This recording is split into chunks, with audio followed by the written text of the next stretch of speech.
kemudian juga personel administrasi, gitu ya, atau juga kombinasi seluruhnya, ini menggunakan acuan standar, ya, berdasarkan pada apa? Ekspektasi, gitu ya, atau juga berdasarkan pada apa? Pengalaman yang lalu, gitu ya. Biasa pengalaman yang lalu dipakai naik atau turun, ya, biasanya naik, ya. Nah itu. Jadi biaya standar itu ditentukan oleh beberapa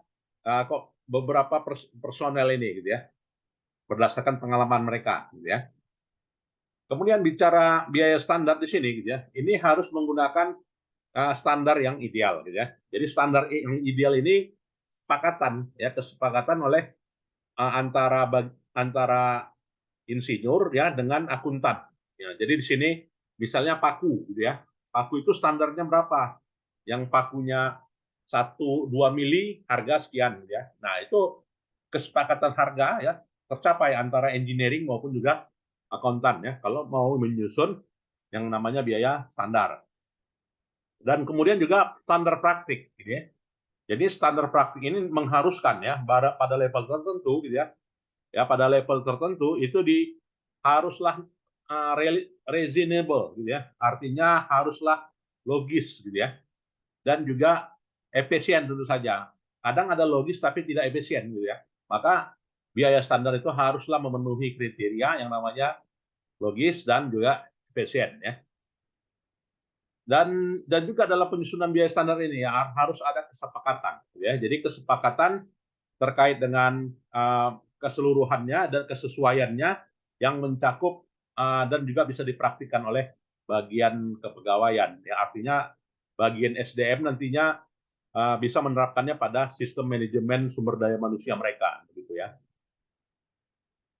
Dan di sini kita perlu menjadi fokus catatan, ya, bahwasannya argumentasi yang terkait dengan biaya standar, gitu ya, ini sifatnya persuasif, gitu ya. Artinya di sini dalam jangka kurun waktu tertentu, gitu ya, itu tidak fluktuatif. Ya, artinya apa? Ya, artinya normal, gitu ya. Normal dalam lingkup standar tertentu, gitu ya. Dan juga dalam beberapa tahun belakangan, ya, pendekatan yang namanya total quality management, ya, dan juga pendekatan yang lainnya, gitu ya. Nah, ini bisa mengeliminir, ya, terkait yang namanya selisih tersebut atau disebut dengan waste, gitu ya. Jadi idealnya standar ideal di sini mengacu kepada apa ya, tidak adanya sisa, ya, tidak adanya sisa, artinya meminimalkan sisa, ya, dan juga berdasarkan pada pembuktian, gitu ya, bahwasanya biaya standar ini selalu uh, tidak jauh melenceng, ya, atau dengan kata lain selalu benar, ya. Dan kemudian juga kita mau membuat biaya standar, terutama standar bahan baku. Maka apa yang harus kita formulakan di sini? Nah, berkaitan dengan standar bahan baku, gitu ya, maka yang harus diformulakan adalah standar biayanya dan standar harganya dan standar kuantitasnya, gitu ya. Jadi standar biaya di sini ini haruslah final, ya. Haruslah final yang mencakup memang harga pokok dari apa? Dari bahan baku yang dalam hal ini sudah mempertimbangkan aspek diskon dari bahan baku, ya. Dan juga standar kuantitas yang menggunakan spesifikasi standar, ya, atau juga spesifikasi desain khusus, ya. Jadi di sini terjadilah perkalian antara harga dengan kuantitas berkaitan dengan jumlah bahan baku yang standar. Nah, ini. Begitu juga standar tenaga kerja, gitu ya. Jadi berbicara standar tenaga kerja, maka di sini ada jam kerja standar dan ada harga standar, ya. Artinya upah standar, gitu ya. Misal, gitu kan, kalau tukang, gitu ya, berapa sekarang upah tukang? Upah tukang lah, ya, kerja dia dari pagi sampai sore, gitu kan, berapa?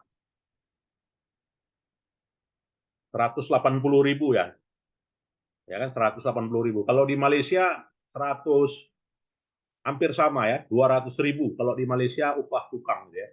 Nah, ini menunjukkan, ya, berdasarkan pada uh, apa ya, kesepakatan, ya. Jadi rate standar ini berdasarkan pada kesepakatan atau juga hasil survei. Nah, seperti tadi misalnya upah tukang, ya, berapa upah harian tukang? 180 ya, maka kita sudah menggunakan Newsweek survei di sini. Dan juga labor kontrak ya. Sedangkan time standard ya menggunakan berdasarkan pada jumlah jam kerja ya yang biasa digunakan oleh pegawai. Biasanya per hari 8 jam orang bekerja ya. Ya dari jam 8 gitu kan sampai jam 4 sore misalnya ya. Ya 8 jam ya, kalau lewat lembur hitung gitu ya. Maka upah ditambah lembur misalnya. Nah, ini dalam perhitungan biaya standarnya. Selain dari biaya standar, ya juga ada yang namanya biaya variabel, standar biaya variabel. Nah, biaya variabel itu yang dikatakan dengan biaya variabel mungkin sudah dibahas pada pertemuan sebelumnya, gitu ya. Yang namanya biaya variabel itu adalah biaya yang berubah seiring dengan volume ya, atau juga aktivitas atau juga kegiatan. Nah, jadi volume atau juga kegiatan atau juga aktivitas itu disebut dengan activity standar, gitu ya. Jadi activity standar dikalikan heart rate standar, maka dapatlah variable overhead standar gitu ya. Nah, jadi di sini rate standar di sini adalah yang sudah ditentukan di muka gitu ya. Misalnya apa? Misalnya 1 liter BBM ya 10.000 gitu ya. Kalau dia solar 8.500.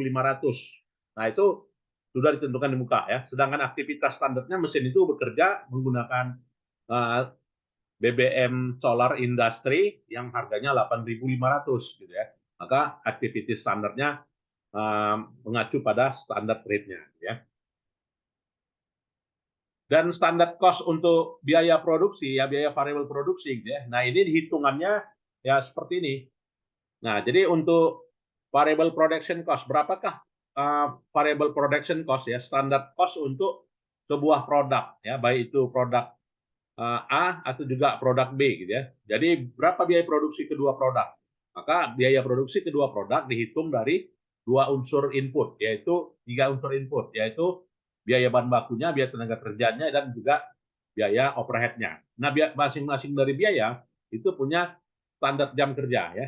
Ada yang standar direct labor-nya adalah 3 ya, sedangkan 3 jam gitu ya. Sedangkan standar labor 2,5 ya. Kemudian standar biaya manufacturing 2,5 ya. Maka rate standarnya dapatlah ya total 54,5. Nah, ini adalah standar cost ya, biaya variable biaya variable produksi ya, biaya produksi variable. Nah, ini dikatakan dengan standar cost cut-nya ya. Maka perbandingan antara yang distandarkan ya dengan yang dianggarkan ya, maka di sini akan dapatlah perbandingan ya, yang di mana perbandingan antara standar dengan budget, di mana budget itu adalah apa ya, yang mengacu pada standar, sedangkan standar itu ukurannya adalah per unit gitu ya. Jadi standar itu sering digunakan untuk bahan untuk menyusun anggaran ya.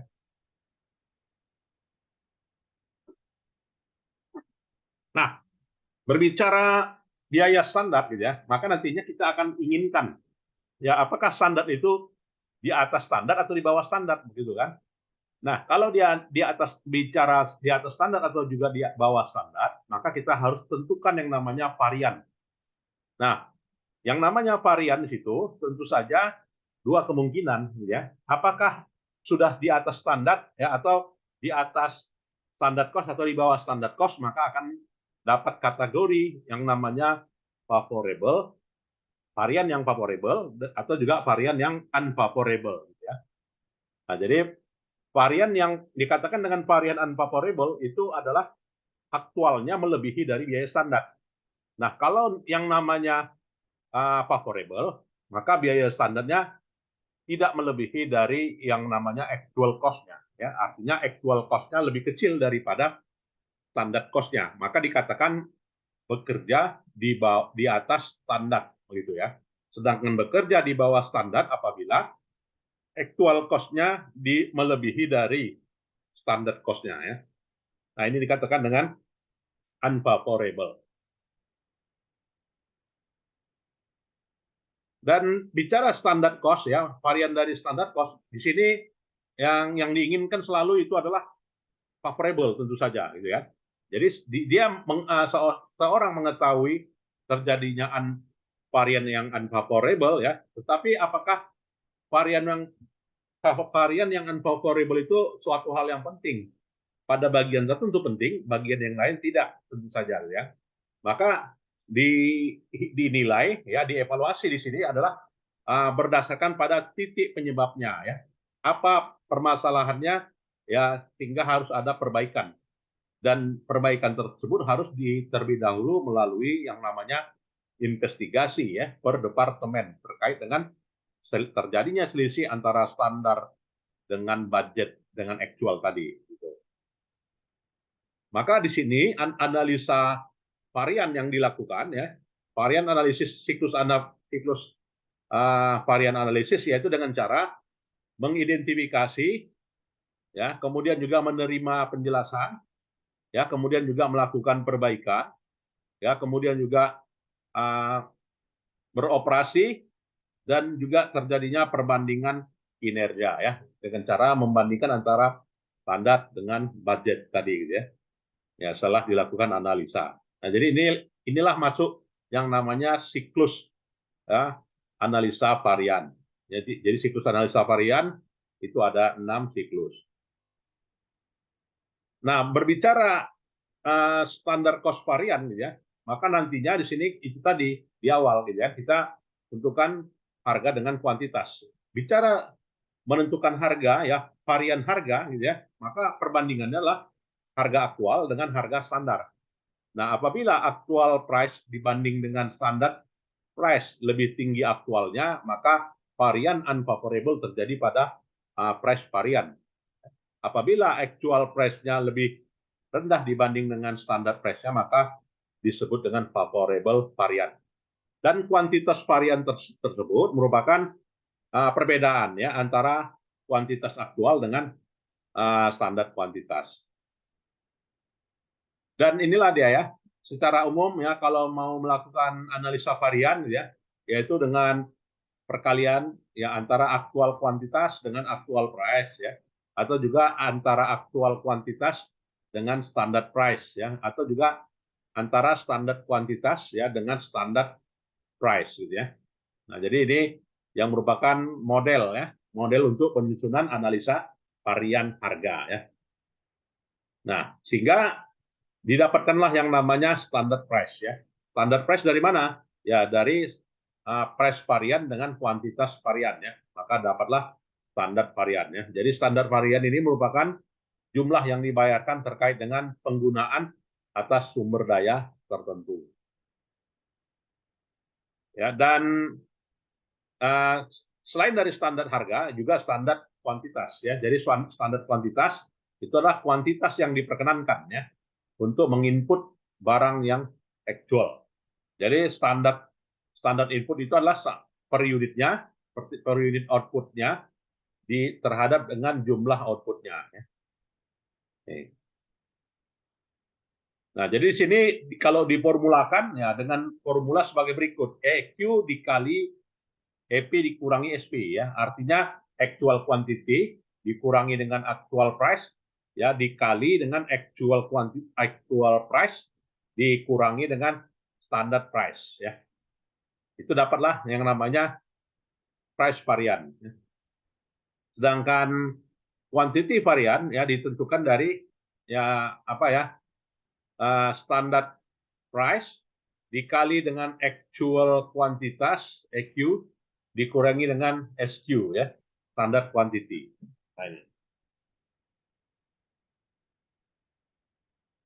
Nah, bicara biaya standar ya, maka kalau kita ambil contoh lah ya, contoh dari secara umum dihitung ya berdasarkan pada direct material di sini ya. Ini example ya.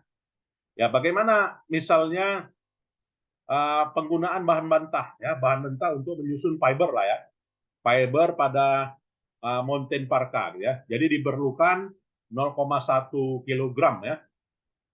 Fiber ya, fiber itu plastik campur apa gitu? Plastik campur besi gitu ya. Nggak salah ya.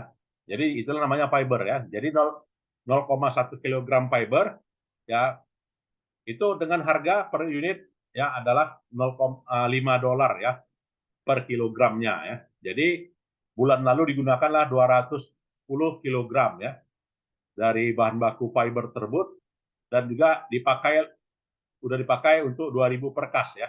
Dan jadi materialnya adalah 1,029 ya. Jadi 1,029 dari mana hitungannya gitu ya? Dari aktual kuantitas dikali dengan aktual price ya. Nah, jadi aktual kuantitasnya 210 kg ya, dikalikan dengan actual price-nya 4,09, maka didapatkanlah selisihnya, variannya ya, merah dia. Jadi selisih variannya 1,029 ya, sedangkan actual quantity dikali standard price ya didapatkanlah 1050, dan standard quantity dikali standard price dapatlah 1000 ya. Jadi di sini terdapat antara actual kuantitas dikali dengan actual price dikurangi actual quantity dikali dengan standard price, terdapat varian yang favorable ya, sebesar 21 gitu ya. Kenapa sebesar 21 gitu ya? Karena sini standarnya lebih standarnya lebih tinggi dibanding dengan actualnya. Ya kan, karena dia standarnya lebih tinggi dari actualnya, udah pasti dia favorable gitu ya. Price favorable atas harga. Ya, sedangkan untuk kuantitasnya ya lebih tinggi aktualnya dibanding dengan standarnya. Maka aktual faktanya 1050 dianggarkan 1000, maka terdapat varian yang di atas standar gitu ya. Dikatakan dengan quantity varian $50 unfavorable. Nah, ini analisanya ya.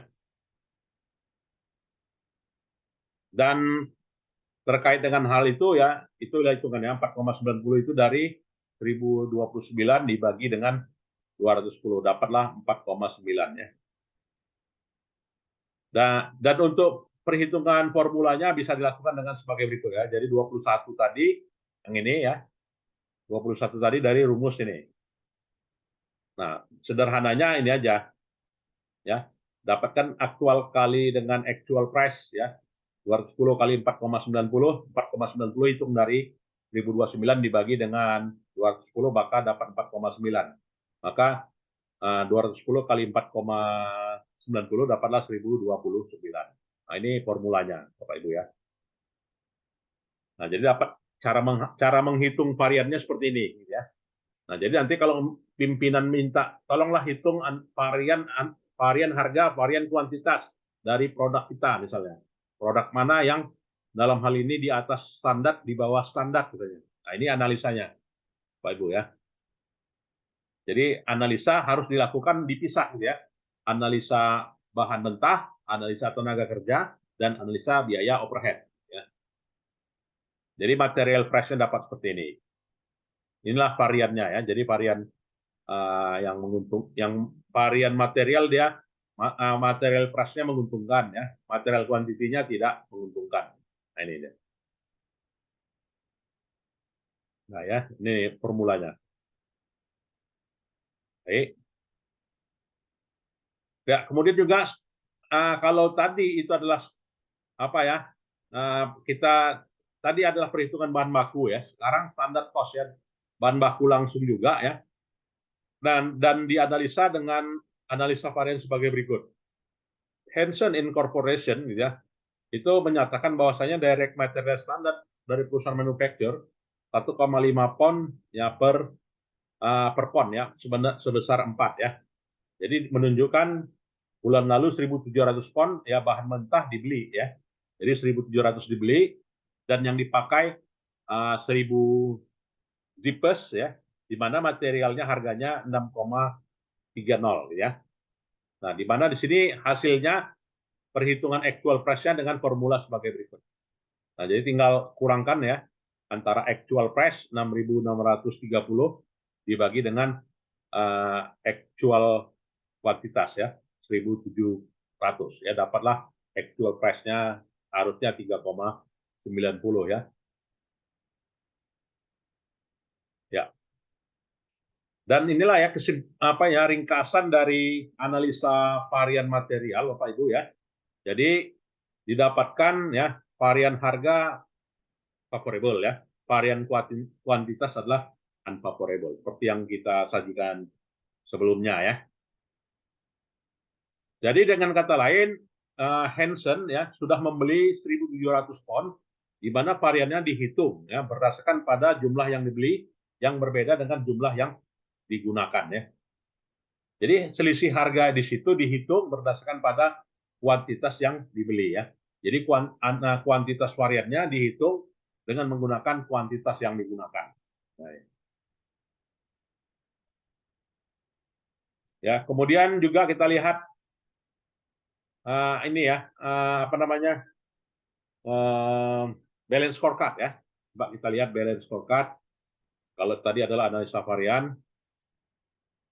Nah, sebelumnya coba kita lihat dulu varian tenaga kerja, gitu ya. Kalau tadi varian bahan baku, nah sekarang ini adalah varian tenaga kerja. Bagaimana analisa varian tenaga kerja? Hansen Incorporation, gitu ya, itu mengalokasikan ya yang namanya direct labor standard manufacture ya di mana 1,5 standar per jam ya dengan per unit per jam kerjanya adalah 12 ya menunjukkan bahwasanya 1.550 biaya tenaga kerja langsung gitu ya per jamnya gitu ya itu menggunakan total biaya tenaga kerja 18.910 ya di mana ada 1.000 dari 1.000 yang sudah digunakan tersebut ya. Jadi di situ berapakah aktual upahnya per minggunya sebenarnya. Nah, jadi aktual upah itu adalah 12,2 ya. Jadi bukan 12, bukan 11,80, bukanlah 11,60 ya. Jadi aktual rate-nya adalah 18.910 dibagi dengan 1.550 ya. Jadi dapatlah aktual rate-nya sebesar 12,2 per jamnya ya. Jadi ini upah aktual per jam yang digunakan. Oke. Jadi bicara itulah kalau memang demikian aktual ya, maka apakah aktual itu menguntungkan atau tidak menguntungkan bagi perusahaan? Maka dihitung ya sebagai berikut ya. Jadi labor rate variannya dihitung dengan cara actual hours ya dikali dengan actual rate dibagi dengan dikurang dengan standar rate. Jadi dapatlah labor rate variannya sebesar 310 ya. Jadi 310 itu ternyata lah tidak menguntungkan ya. 310. Berapakah yang unfavorable? 310. Nah, berikutnya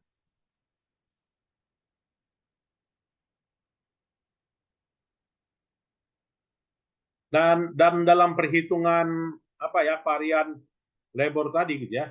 Nah, di sini juga timbulnya apa ya permasalahan pembayaran ya. Artinya di sini tetap ada problem yang lainnya yang ditimbulkan oleh itu, yaitu adalah bagaimana karyawan yang rajin, karyawan yang rajin dengan karyawan yang tidak rajin, atau karyawan yang punya skill rendah dengan karyawan yang punya skill tinggi, sementara upahnya sama, begitu kan? Nah, kalau dia upahnya sama, maka di sini manajer produksi gitu ya, itu membuat surat gitu ya. Jadi membuat surat pernyataan terkait dengan tanggung jawab dari setiap varian yang terjadi ya. Jadi production manager work assignment ya. Jadi work assignment are generally responsible for the rates variant.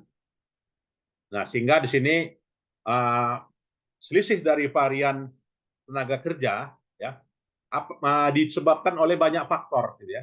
Jadi kalau varian bahan baku tadi penyebab selisih variannya karena memang murni harga gitu kan.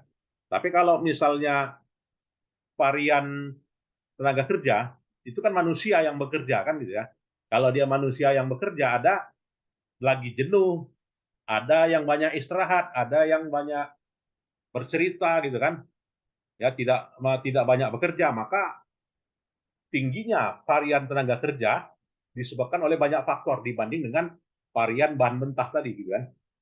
Apa faktornya? Ya, faktornya adalah karena buruknya training bekerja. Jadi kalau training bekerja maka orang lambat produktivitasnya.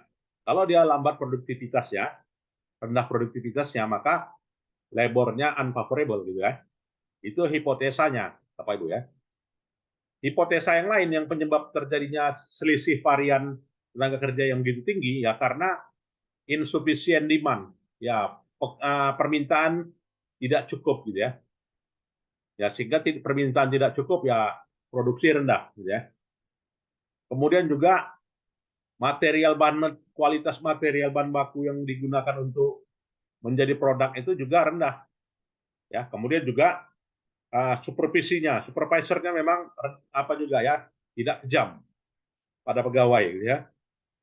Kemudian juga rendahnya peralatan, kualitas peralatan ya. Artinya sering mesin yang turun mesin ya atau juga apa ya servis dan sebagainya. Jadi sini pertanggungjawaban varian tenaga kerja ya harus ditanyakan. Jadi terkait dengan varian yang tenaga kerja tadi ya disebabkan karena kalau masalah bahan baku maka ditanyakan masalah bahan baku tadi kenapa rendah ya atau juga karena supervisornya yang buruk ya trainingnya yang buruk juga dipertanyakan di sini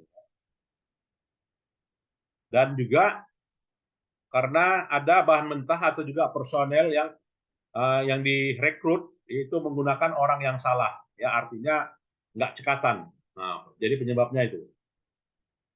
Maka untuk itu harus dievaluasi ya. Jadi varian tenaga kerja itu memang sangat tergantung pada kualitas SDM. Dengan kata lain gitu ya. Kalau dia varian varian bahan mentah memang tergantung dari fluktuasi harga. Itu udah pasti gitu ya. Itu cara membedakannya. Lantas yang ketiga itu adalah varian biaya overhead. Karena kan dari tiga jenis biaya tadi gitu ya, biaya produksi tadi. Nah, maka varian dari biaya produksi gitu ya itu dihitung ya menggunakan standar cost varian ya dari setiap biaya variable ya yang digunakan. Nah, jadi yang namanya variable manufacturing cost dengan variable manufacturing overhead dengan makna lain adalah di luar biaya bahan baku dan juga di luar biaya tenaga kerja. Itulah yang namanya manufacturing overhead ya. Jadi di sini untuk mendapatkan apa ya manufacturing overhead cost gitu ya itu dengan cara ya melakukan melihat varian biaya biaya variable overhead ya biaya overhead variable spending dan biaya variable overhead efficiency gitu ya. Nah jadi kedua ini untuk mencari labor varian tadi labor rate varian dan juga labor efficiency varian ya LRP dan juga LEV gitu ya. Jadi variable overhead tadi dilihat ya dengan sebagai berikut. Nah, jadi sini hitungannya seperti ini ya. Jadi Hansen melakukan spending varian ya. Ya untuk biaya variabelnya. Maka dapatlah analisanya sebesar 465 ya. Maka 465 dari mana? Ya, Pak, dikalikan antara spending varian itu adalah actual hours dikali dengan actual rate dikurangi dengan standard rate ya. Maka standar variannya, spending variannya adalah 1.500 hours dikali 3,03 dikurangi 3 ya. Dapatlah spending variannya 465 ya. Jadi dapatlah di sini 150 ya. Oke, dan inilah kelebihan dan kekurangan standar cost ya. Jadi analisa standar cost ini memang banyak dipraktikkan di perusahaan-perusahaan ya. Jadi untuk mengevaluasi kinerja manajer juga. Jadi manajer itu bisa diganti, apalagi manajer produksi gitu kan, lalu bekerja di bawah perform atau di atas perform. Analisanya adalah analisa varian gitu kan. Nah ini. Jadi dalam hal ini analisa varian yang melakukan analisa yang disebut dengan manajemen by exception, yaitu ya bagaimana mengetahui ya varian itu, ya caranya harus diinvestigasi datanya, ya. Dan juga Ledger varian, ya, jadi menghitung jumlah ya atau juga persentase biaya standar dengan melakukan pertama kalinya adalah melakukan investigasi, ya. Dan kelebihannya inilah ya Bapak Ibu ya, jadi memungkinkan mereduksi biaya produksi. Jadi kalau kita ingin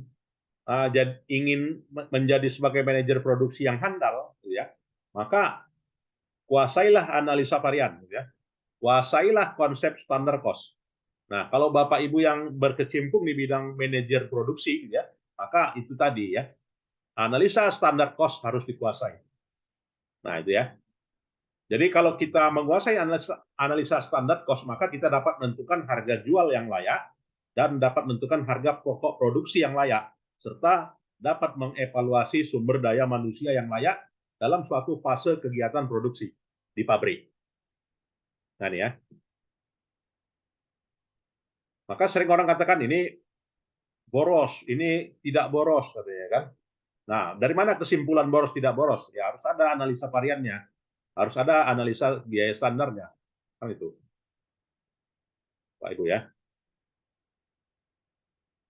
Dan inilah kita lihat ya, jadi possible reduction production cost, ya itu satu ya. Kemudian juga mendapatkan informasi untuk perencanaan dan juga keuntungannya yang lainnya adalah bisa mengimprovisasi pengendalian biaya dan juga evaluasi kinerja ya.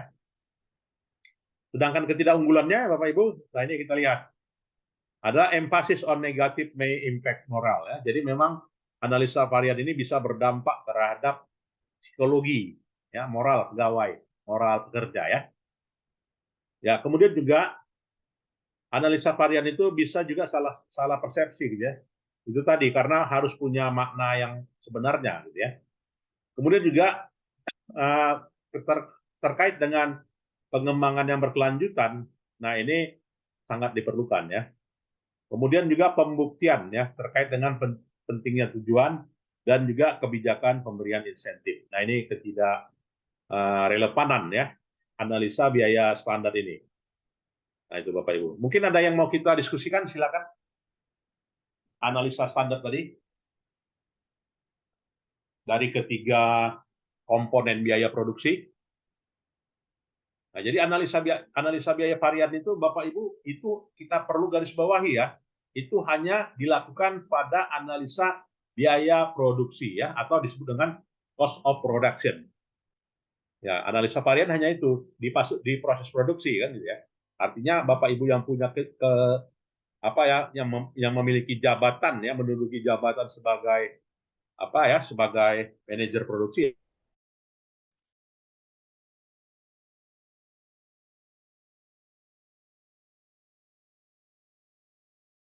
Ya, kalau ada yang pertanyaan boleh di kolom chat, boleh pertanyaan langsung juga boleh, silakan.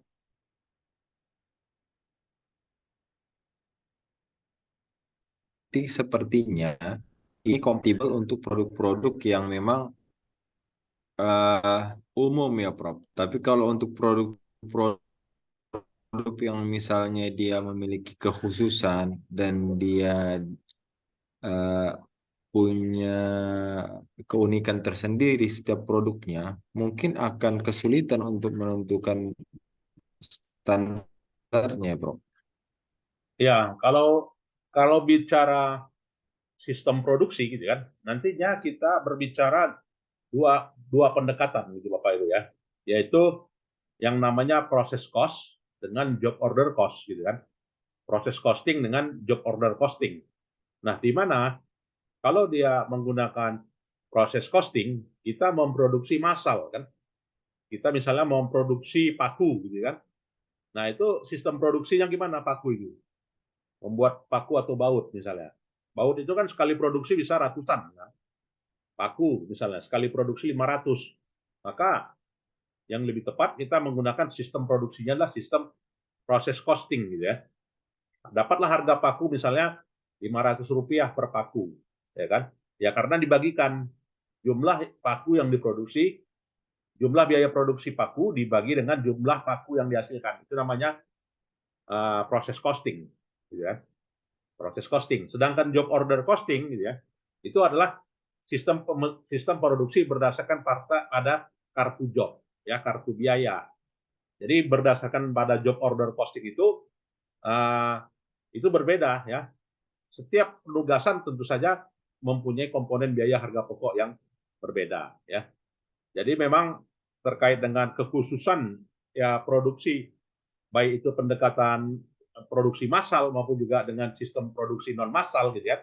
Nah, ini nggak ada masalah, nggak ada beda, gitu ya. Kenapa? Karena masing-masing kedua proses produksi itu punya biaya standar, gitu kan. Dievaluasilah standar biaya standar, baik itu job order maupun juga proses costing. Nah, jadi job order dengan proses costing harus punya analisa biaya standar juga, gitu kan. Karena kan itu tadi, bagaimana sistem job order costing dengan proses costing? Siapa yang menggerakkan? Tetap pekerja, gitu kan, tetap buruh, gitu kan, tetap tenaga pekerja. Nah, sehingga analisa biaya standarnya oleh manajer produksi juga harus dikuatkan di situ, ya. Nah, jadi tidak memandang ya, tidak memandang pada sistem produksi yang mana, apakah dia khusus, apakah dia proses, gitu ya.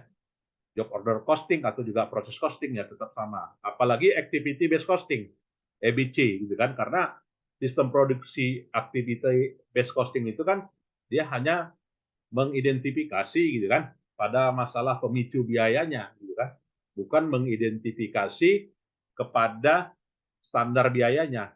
Nah, jadi tetap ya standar cost itu baik di sistem uh, proses costing, job order costing maupun juga activity based costing, standar costing itu harus standar, ya, sama harus dikuasai, gitu ya, Bapak Ibu. Nah, itu ya. Jadi dia tidak memandang ya mana produk khusus atau tidak. Nah, itu. Dan berikutnya kita lihat adalah balance scorecard, Bapak Ibu ya. Nah, jadi yang namanya balance scorecard ini adalah kalau kalau dalam buku managerial accounting, gitu ya, itu balance scorecard itu adalah sistem pengukuran, ya, menggunakan kartu, ya, kartu job. Kartu job diberikan skor, ya, maka dikatakan dengan scorecard, gitu ya. Scorecard. Jadi berapa skornya? Ya, skor dari kegiatan produksi, gitu ya. Nah, jadi sini manajemen menerjemahkannya dalam suatu strategi yang bisa mengukur kinerja pegawai, ya, atas penerimaan dan pemahamannya. Nah, jadi perspektif manajemen scorecard, ya, balance scorecard, ya, siapa ini pencetus utamanya?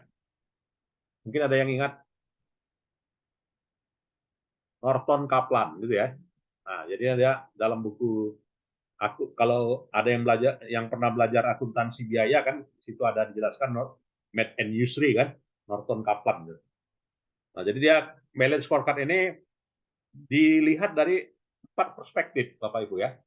Pertama adalah perspektif keuangan, yang kedua adalah menurut perspektif pelanggan, kemudian juga menurut perspektif pembelajaran dan pertumbuhan, dan juga menurut perspektif proses bisnis internal. Nah, itu cara mengukurnya. Artinya apa? Mengukur itu nggak boleh pukul rata, ya kan? Mengukur itu harus berdasarkan sudut pandang. Maka sudut pandang yang mana?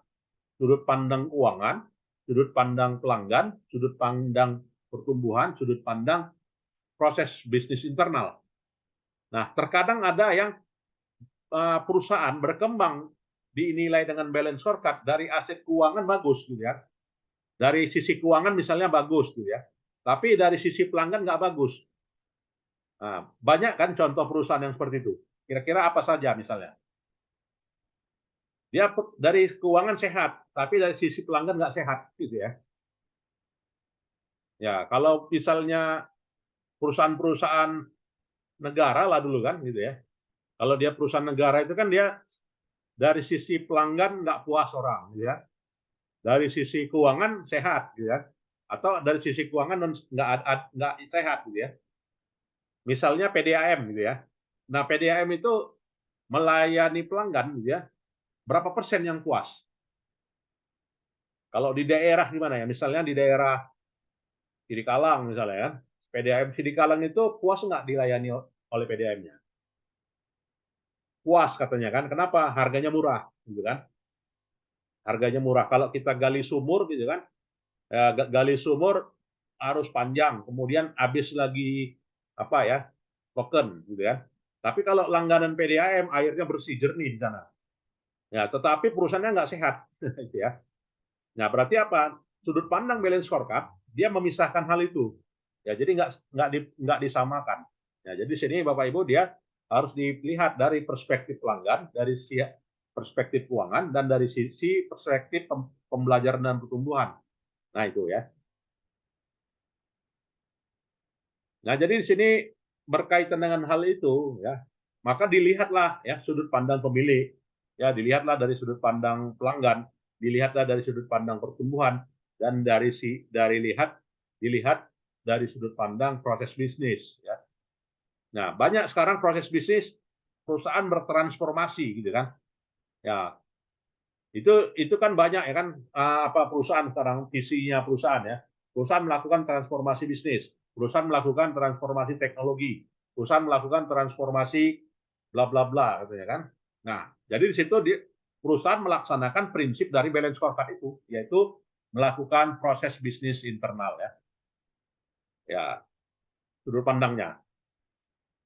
Dan inilah hubungannya. Jadi kalau bicara balance scorecard, maka kita di sini adalah ditekankan dulu pembelajaran atas proses bisnis gitu ya. Dan baru berorientasi pada evaluasi terkait dengan kepuasan pelanggan dan juga nantinya berimplikasi terhadap keuangan perusahaan. Nah, jadi implikasinya kalau sudah berhasil proses bisnis, maka pelanggan puas. Kalau sudah pelanggan puas, perusahaan laba. Nah, kira-kira demikian yang namanya perspektif balance scorecard ini ya, Bapak Ibu.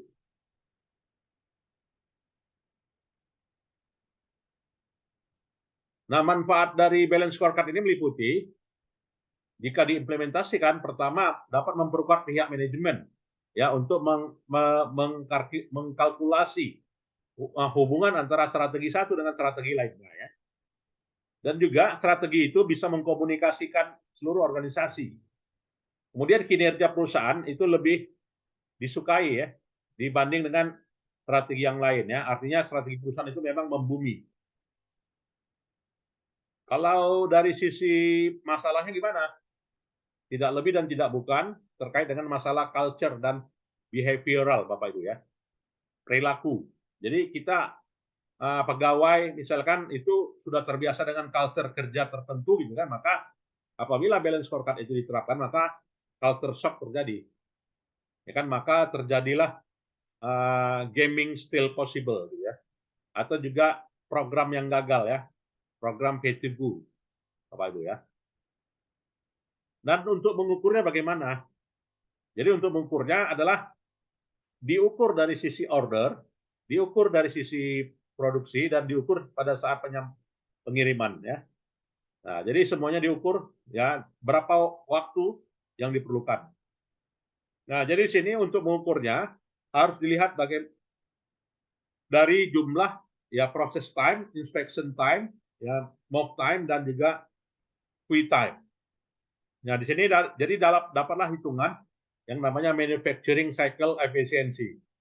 Nah, jadi manufacturing cycle efficiency didapatkan dari value added time, nilai tambah waktu, dan juga manufacturing cycle time. Gitu ya. Nah, inilah kalau kita melihat ya bagaimana Norton Corporation ya mencatat rata-rata jumlah produksi berapa, waktu tunggu 3 hari, waktu inspeksi 0,4 hari, proses 0,2 hari, ya pengiriman 0,5 hari, ya dan juga proses startup 93 hari ya. Jadi berapakah dibutuhkan waktu? Semuanya 10,4 ya. Jadi penjumlahannya ini.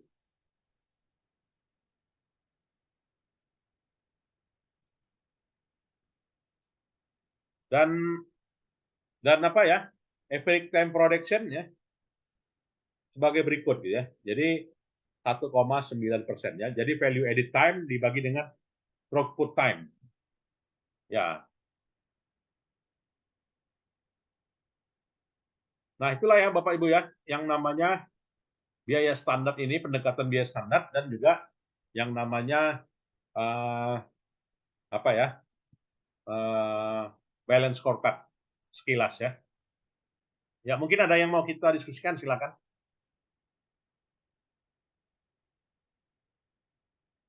Ada?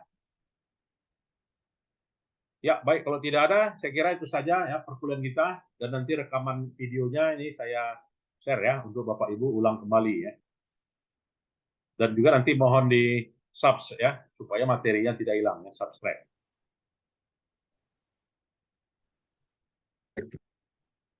Baik, saya kira itu saja perkuliahan kita di malam hari ini, dan kita lanjutkan nanti kalau ada waktu kosong lagi boleh Bapak Ibu tentukan waktunya untuk mengganti kita yang nggak masuk lalu, dan juga kita lanjutkan minggu depan ya.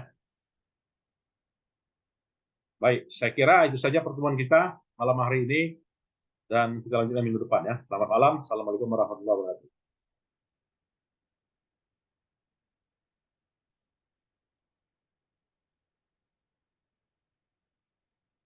Oke, untuk itu dipersilakan ya, boleh meninggalkan ruangan.